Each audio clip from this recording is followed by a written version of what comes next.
Ready for a student challenge? Your task is to create a portfolio or revamp a current portfolio. Your portfolio can be one of several different types. First of all, you can try your hand at a traditional PDF portfolio. You can be more creative with how you lay out your projects, and PDF portfolios are helpful when sending proposals or featuring certain selected works.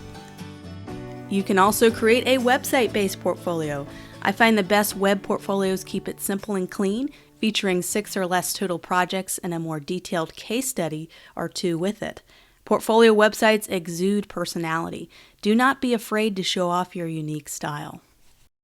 Another option is you can create a portfolio on a website like Behance.com or another third-party website where you can post your projects.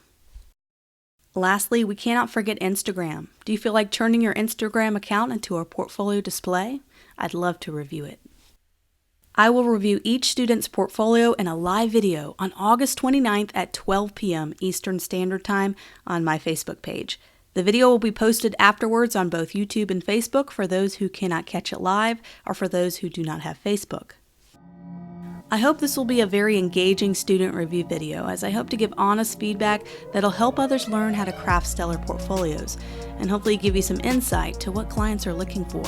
I've had to hire many creatives when working for clients, and I learned quickly who is worth pursuing or not. I will be posting helpful tips and advice along the way. You have 3 weeks to do this challenge. Plenty of time to think and craft your portfolio you're happy with. Feel free to post it for feedback in the groups along the way. Look forward to seeing your portfolios.